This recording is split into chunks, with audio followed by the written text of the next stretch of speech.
ඉතින් යාළුවනේ කොහොමද? ඒ බෝංචි වගාව දාන තැන තමයි. දෙවනි බෝංචි වගාව දාන. පළවෙනි එක මම කරන්නේ.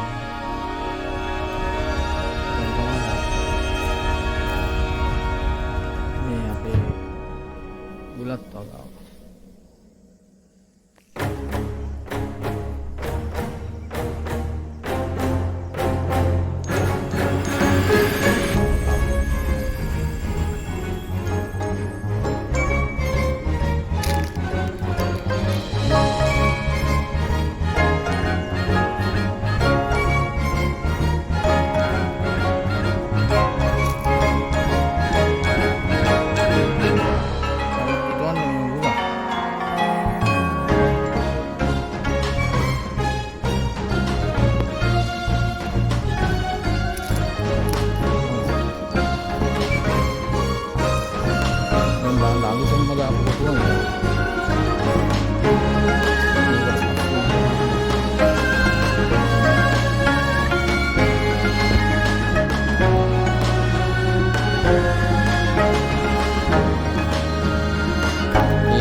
කොටුවක් මේ ටිකත් බුලත් දාන්න තමයි හදලා තියෙන්නේ. එහා ටිකේ බෝංචි මේ ටිකේ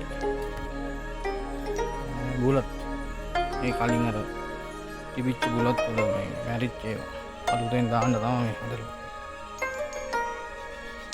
අතන තියෙනවා යාළුවනේ කජු ගහ පේනවද? සූම් කරලා පෙන්නන්න. මේ තියෙන කජු ගහ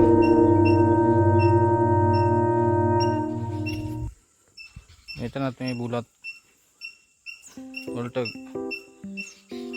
කලගන්න මෙතනින් දාලා තියෙනවා. බලු තඩියක් තියෙනවා. අපේ පූස්රාල පේනවද ඉන්නවා. යාළුවනේ කොහොමද?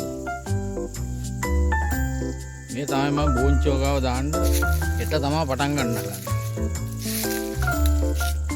ඉතින් හෙට මේ ටික පුච්චලා එහෙම පස පෙරලා තමා හිටවන්න පටන් ගන්නවා. යාළුවනේ අදට වීඩියෝ එක ඉවරයි. ආයෙත් පොඩ්ඩක් ඒ වගාව පැත්තට යන්න සබ්ස්ක්‍රයිබ් කරන්න, ලයික් බලමු කරන්න, ෂෙයා කරන්න.